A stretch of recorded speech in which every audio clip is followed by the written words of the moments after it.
Grant अपनी book financial freedom में बोलते हैं कि ये वो बैंक स्टेटमेंट है जिसे मैं देख रहा था जब मुझे जॉब से निकाल दिया गया था और मेरे एक बैंक अकाउंट में $0.01 थे यानी 70 पैसे और दूसरे बैंक अकाउंट में $2.26 यानी 158 रुपए और इतने पैसे लेके मैं अपने पेरेंट्स के घर शिफ्ट हो गया था। ग्रांट ये भी कहते हैं कि बाकी देशों का तो मुझे पता नहीं, लेकिन उनके देश में अगर 24 साल का कोई लड़का अपने माँ बाप के साथ रहने घर आ जाता है तो लोग उसे एक लूजर समझते हैं और वो एक्चुअल में खुद को एक लूजर भी मानते थे, क्योंकि डिनर के टाइम में उनके पेरेंट्स उनसे हर रोज एक सवाल पूछते, जॉब मिली तुम्हें कि नहीं? और इस पर वो आंखें झुका के बोलते, नहीं अभी ढूंढ रहा हूँ। पिछले 2 महीने में वो 200 से ज्यादा कंपनीज में अपने रेज्यूमे भेज चुके थे, लेकिन एक कंपनी ने भी उन्हें जॉब के लिए नहीं बुलाया था। एक बार वो इतने फ्रस्ट्रेट हो गए कि एक खाली ग्राउंड में जाके लेट गए और आसमान की तरफ देखने लगे। उन्हें लगा यार मैंने इतनी अच्छी यूनिवर्सिटी में एडमिशन भी ली थी, अच्छे ग्रेड्स भी लिए थे, ना चाहते हुए भी उन्होंने एक हाई सैलरी जॉब भी की थी, क्योंकि उनके डैड ने उनसे कहा था यार आदत हो जाती है, जॉब कर ले, अभी पसंद नहीं है, बाद में तुझे ये जॉब पसंद आ जाएगी। ग्रांट सोचने लगे थे कि इतना सब कुछ करने के बाद भी उनकी अभी ऐसी हालत क्यों है। बैंक में गिन के सिर्फ 170 रुपए और वो भी बिना जॉब के, जबकि उनके साथ के बहुत से फ्रेंड्स जिन्होंने अच्छी पढ़ाई भी नहीं की थी उनसे बेटर सिचुएशन में थे। उन्होंने उस वक्त अपने लिए एक गोल बनाया कि बहुत हो चुका, अब मेरे बैंक अकाउंट में कम से कम 7.5 करोड़ रुपए होने चाहिए और मुझे फाइनेंशियली फ्री होना है। वो ये तो जानते थे कि अगर उन्हें ये डिफरेंट रिजल्ट चाहिए तो उन्हें करना भी कुछ डिफरेंट ही पड़ेगा, लेकिन करना क्या है ये पता नहीं था। उन्होंने अगले 5 साल तक बहुत मेहनत करी।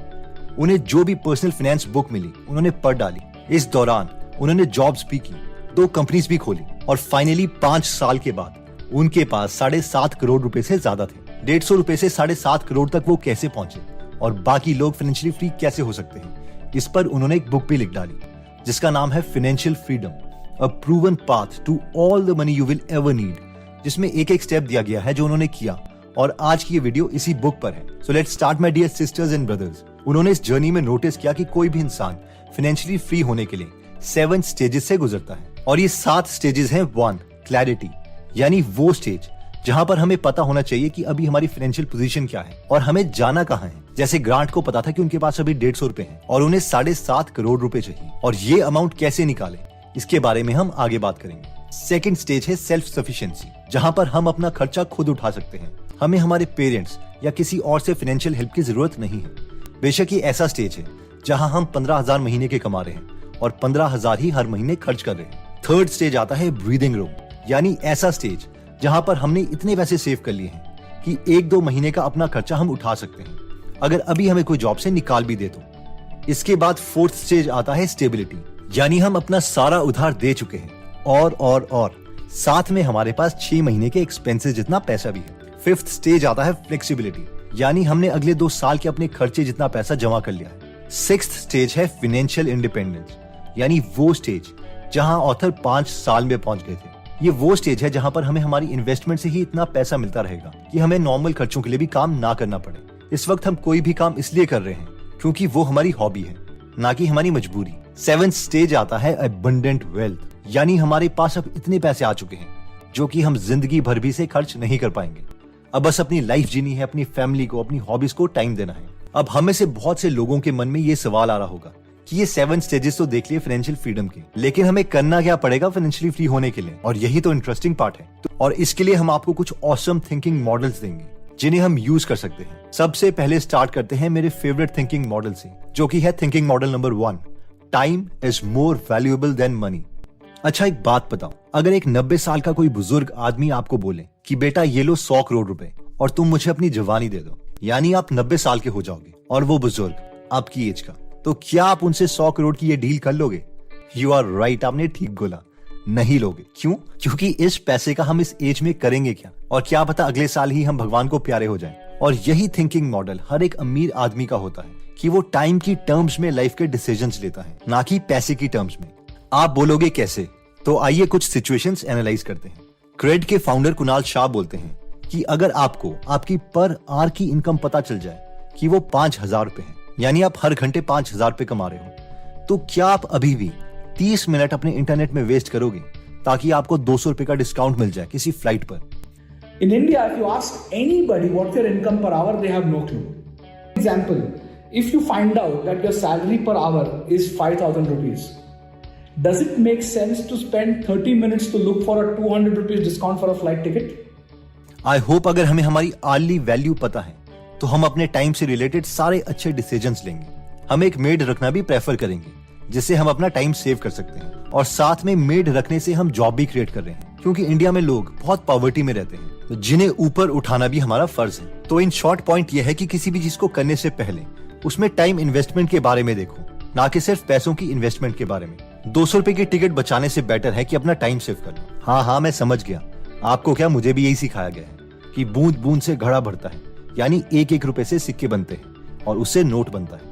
एक्चुअली इसमें ब्रेन की साइकिल्स यानी ब्रेन प्रोसेसिंग बहुत यूज होती है, और क्योंकि अब ह्यूमन ब्रेन एक टाइम में एक ही थॉट सोच सकता है, तो जिस टाइम पे हम ये सोच रहे हैं कि हमें पैसे कैसे बचाने हैं, उस वक्त हम ये नहीं सोच पा रहे कि हमें पैसे कमाने कैसे हैं। फिर भी खुद को भार मुक्त करने के लिए मैं आपसे ये जरूर बोलना चाहूंगा कि अगर आप 1-1 रुपए बचा के खर्चते हो तो वो ही करो, क्योंकि हो सकता है टाइम बचाने के चक्कर में आप ये पैसे सेव करने की हैबिट भी छोड़ दो। लेकिन ये टाइम बचा के हमें एक्चुअल में फाइनेंशियल नॉलेज इंक्रीज करनी थी, और वो भी अगर हम एग्जीक्यूट नहीं करते तो फिर तो डिजास्टर ही हो जाएगा। इससे बेटर है कि एटलीस्ट एक क्वालिटी तो हम अपनी रखें।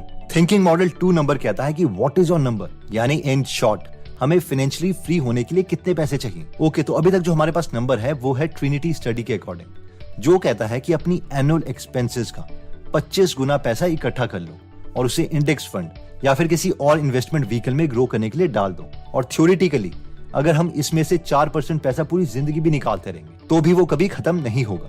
आइए इसे एग्जांपल से समझते हैं। मान लीजिए कि हमें हर साल 1 लाख रुपए चाहिए कंफर्टेबली रहने के लिए, और हम चाहते हैं कि इन्फ्लेशन के साथ साथ वो पैसे उतने ग्रो भी होते रहें, यानी हमें साल के अप्रोक्सीमेटली 12 लाख रुपए चाहिए, और 12 लाख का 25 टाइम्स हुआ 3 करोड़ रुपए। अब 3 करोड़ रुपए को अगर हम 2 पार्ट्स में तोड़ दें, 1.5 करोड़ रुपए और 1.5 करोड़ रुपए, तो एक 1.5 करोड़ का अमाउंट जाएगा एफडी में, जिसे हम अगले 12 साल तक खर्च करते रहेंगे, और 12 साल के एंड में ये 0 हो जाएगा। और बाकी के जो 1.5 करोड़ रुपए थे वो जाएंगे इंडेक्स फंड में, जो कि 12 साल तक ग्रो होके अप्रोक्सीमेटली 8 करोड़ रुपए बन जाने चाहिए, अगर इंडेक्स फंड हमें 15% का रिटर्न देता है तो। अगेन अगर इस 8 करोड़ के हम 2 पार्ट्स कर दें, 4 करोड़ और 4 करोड़, तो एक 4 करोड़ का पैकेट जाएगा बैंक एफडी में, और दूसरा 4 करोड़ का पैकेट अगेन जाएगा इंडेक्स फंड में। अब ये 4 करोड़ रुपए जो बैंक में है ये हम खर्च कर सकते हैं अगले 12 साल तक, और इसमें इन्फ्लेशन भी एडजस्टेड है, यानी अप्रोक्सीमेटली हमारे पास 4 करोड़ डिवाइडेड बाय 120 महीने जो 12 साल में होते हैं इज इक्वल टू 3,33,000 रुपए हर महीने खर्च करने के लिए होंगे। और जो हमने 4 करोड़ रुपए इंडेक्स फंड में डाले थे वो 12 साल के एंड में बन जाएंगे अप्रोक्सीमेटली 22 करोड़ के आसपास, अगर अगेन हमें इंडेक्स फंड 15% का रिटर्न देता है, और ये प्रोसेस चलता रहेगा। आई नो इस थियोरी के बाद आपके मन में काफी सवाल आए होंगे। पहला सवाल, अगर इंडेक्स फंड में 15% का रिटर्न ही नहीं मिला तो ये प्लान फ्लॉप है, या फिर अगर 12 साल हो गए और उस वक्त मार्केट डाउन हुई और उसमें रिटर्न कम मिल रहा हो तो भी ये प्लान फ्लॉप है। And you are right, but ये अप्रोक्सीमेट नंबर है, लेकिन काफी हद तक इसे सच किया जा सकता है। इन दोनों सवालों के लिए इंडेक्स फंड पर मैंने एक बहुत ही डिटेल्ड वीडियो बनाई थी, एंड आई होप उससे आपको बहुत वैल्यू मिलेगी। इसका लिंक हम टॉप राइट कार्ड या डिस्क्रिप्शन में दे देंगे। इस वीडियो के बाद उसे आप देख लीजिएगा। नेक्स्ट इंपॉर्टेंट सवाल जो मेरे मन में आया था, एंड आई होप आपके मन में भी आया होगा, कि ये 3 करोड़ रुपए कहां से आएंगे भाई। 3 करोड़ रुपए इकट्ठा करना कोई आसान काम नहीं है, and you are again right. और आगे के 3 थिंकिंग मॉडल इसी अमाउंट को इकट्ठा करने के बारे में है। नेक्स्ट थिंकिंग मॉडल कहता है कि compounding can make you financially free earlier. ये पॉइंट कहता है कि फाइनेंशियली फ्री होने के लिए अमाउंट अगर इकट्ठा जल्दी करना चाहते हो तो पैसे सेव करो और उसे कंपाउंड करने के लिए इन्वेस्ट कर दो, क्योंकि हर एक 1000 रुपए का नोट जो हम आज सेव करेंगे वो 10-20 साल के बाद वो हमें हफ्तों पहले फाइनेंशियली फ्री कर देगा। आई नो अब हमें से बहुत से लोग बोलेंगे, यार पहले पॉइंट में तो हमने डिस्कस किया था कि टाइम को ज्यादा वैल्यू दो, कूपन कोड वगैरह ढूंढने के लिए टाइम मत वेस्ट करो। अब आप कुछ और ही बोल रहे हो। तो ऑथर के अकॉर्डिंग हमें हर चीज में पैसे सेव करने की जरूरत नहीं है, लेकिन 3 ऐसी चीजें हैं जहां एक एवरेज इंसान सबसे ज्यादा पैसे खर्च करता है, वहां पर पैसे बचाने से हमें बहुत फायदा मिलेगा। और ये 3 चीजें हैं, 1 घर, 2 गाड़ी, तीसरा खाना यानी फूड। अगर हम कुछ सालों के लिए सिंपल घर में रह लें या फिर रेंट पर रह लें, या फिर अगर उतना ही स्टैंडर्ड मेंटेन करना है तो थोड़ी रिमोट एरिया में जी लें, तो बहुत बड़ा अमाउंट हम सेव कर सकते हैं। उसी तरीके से अगर हम एक एक्चुअल गाड़ी जो रिक्वायर्ड है उसे लें, ना कि शोबाजी के लिए अपनी पॉकेट से ज्यादा खर्च कर लें, तो भी बहुत अमाउंट सेव हो सकता है। 3rd है खाना। अगर हम बहुत ज्यादा होटल्स या कहीं बाहर खाने में पैसे खर्च करते हैं, तो अगर हम उसे मिनिमाइज कर लें और घर में ही खाना खाएं और उस पैसे को इन्वेस्ट करें, तो भी हम बहुत जल्दी पैसे इन्वेस्ट कर सकते हैं। इसके अलावा मैं जो ऐड करना चाहूंगा वो है इंडियन मैरिजेस। शादियों में भी हम बहुत बहुत पैसे खर्च करते हैं जो हमारी पॉकेट अलाउ नहीं करती। इस पर मैं ज्यादा कमेंट नहीं करूंगा क्योंकि हमारे इमोशंस इससे जुड़े हैं, बट समझदार लोगों के लिए इशारा ही काफी है। नेक्स्ट तरीका जिससे हम फाइनेंशियली फ्रीडम का अमाउंट जल्दी इकट्ठा कर सकते हैं वो है thinking model number 4, make money with side business. Author ने फाइनेंशियली फ्री होने के लिए रियल एस्टेट में भी पैसे इन्वेस्ट किए थे। रियल एस्टेट में 2 तरीके हैं पैसे कमाने के। पहला है फ्लिप, यानी सस्ते में कोई प्रॉपर्टी लो, थोड़ी उसकी मरम्मत करवाओ और महंगे में उसे बेच दो। दूसरा है रेंटल इनकम, यानी लोन में घर लो और रेंटल इनकम से उसकी पेमेंट चुकाओ, और जब पूरी पेमेंट खत्म हो जाएगी तो घर भी हमारा और उसके बाद से आने वाली रेंटल इनकम भी हमारी। तो इन दोनों मॉडल्स के ऊपर 2 अमेजिंग बुक भी लिखी जा चुकी है जिन्हें हम पढ़ सकते हैं। पहली है रिक विलानी की book flip, how to find, fix and sell houses for profit, और सेकंड है गेरी कैलर की book the millionaire real estate investor. पैसे कमाने का सेकंड ऑप्शन आता है हसलिंग विद जॉब। मैट एक 25 साल का ग्राफिक डिजाइनर है जो कि अपनी जॉब से साल के 6 लाख रुपए कमा रहा है। वो जिस कंपनी में काम करता है उसे वो बहुत पसंद करता है और साथ में अपनी कलीग्स को भी पसंद करता है और उसका कोई इरादा नहीं है जॉब छोड़ने का। लेकिन एक चीज जो मैट के साथ काम कर रहे दोस्तों को नहीं पता वो ये है कि मैट हर साल के जॉब के साथ 25 लाख रुपए एक्स्ट्रा कमा रहा है क्योंकि 3 साल पहले उसने एक डॉग वॉकिंग कंपनी खोली थी। हुआ ये था कि जॉब के बाद लोगों के डॉग्स घुमाने के लिए उनसे 250 रुपए पर आवर चार्ज करता था और ऐसे हफ्ते में उसे 10 बार कुत्ते घुमाने का काम मिल गया। लेकिन जब उसके बहुत से नेबर्स अपने डॉग्स घुमाने के लिए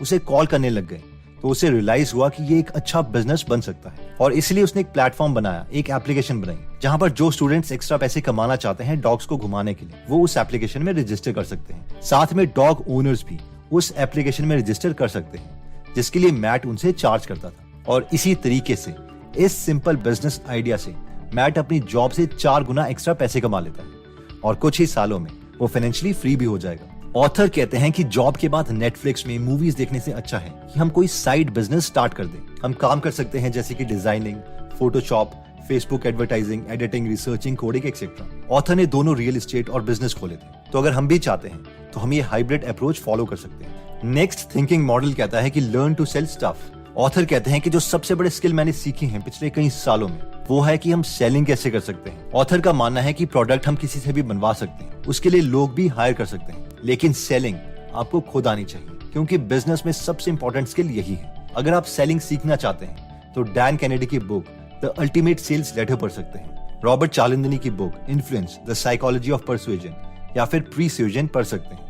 रसल ब्रंसन की book .com secrets, expert secrets, traffic secrets पढ़ सकते हैं या फिर क्लॉड सी हॉपकिंस की book my life in advertising और साइंटिफिक एडवर्टाइजिंग पढ़ सकते हैं। अगर आपको लगता है कि ये बुक 4-5 हजार की पड़ेगी या ये इंग्लिश में है या फिर इनसे पढ़कर सीखने में तो बहुत टाइम लग जाएगा, तो हमने एक्चुअल केस स्टडीज को यूज करके एक बहुत ही डिटेल्ड कोर्स बनाया है जिसमें हमने खुद की केस स्टडी भी डिस्कस की है। इस कोर्स में कम से कम आपको 30-35 बुक्स का निचोड़ मिल जाएगा। तो अगर आप इनसे सीखना चाहते हैं तो इस कोर्स का नाम है सेल लाइक क्रेजी, जो कि आप गूगल वीडियो ऐप में जाके खरीद सकते हैं। इस कोर्स वाली ऐप का लिंक हम डिस्क्रिप्शन और फर्स्ट कमेंट में दे देंगे।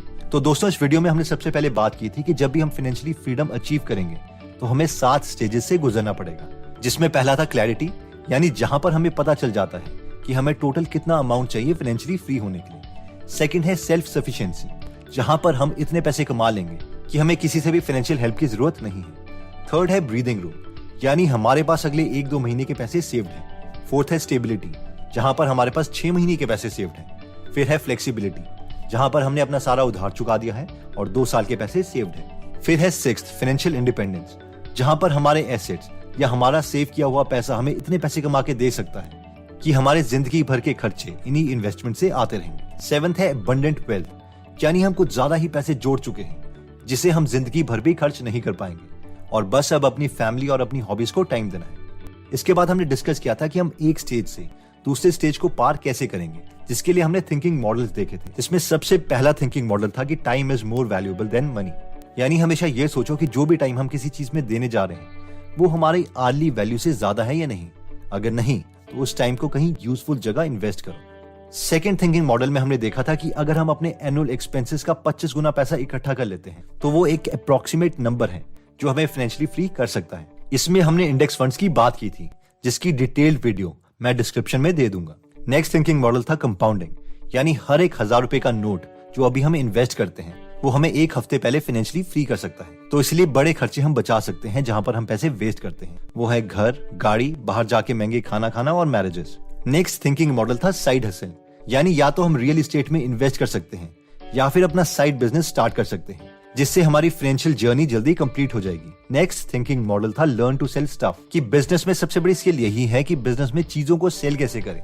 तो इस पर हमने ये भी बात करी थी कि एक डिटेल्ड वीडियो कोर्स है जो हमने बनाया है। अगर आप चाहते हैं तो उसे गूगल वीडियो ऐप में जाकर देख सकते हैं। इसका लिंक डिस्क्रिप्शन और फर्स्ट कमेंट में दिया हुआ है। ओके, तो अगर आपको लगता है कि ये वीडियो आपके किसी फ्रेंड या फैमिली मेंबर के काम आ सकती है तो ये वीडियो आप उनके साथ जरूर शेयर करें। एनीवेज, अगर आप ऐसी नॉलेजेबल वीडियोस मिस नहीं करना चाहते तो सब्सक्राइब करने के बाद बेल का बटन दबाना मत भूलिएगा। आप कमेंट करके ये भी बता सकते हैं कि आप नेक्स्ट वीडियो किस टॉपिक पर चाहते हैं। जल्दी हम आपसे दोबारा मिलेंगे। जय हिंद।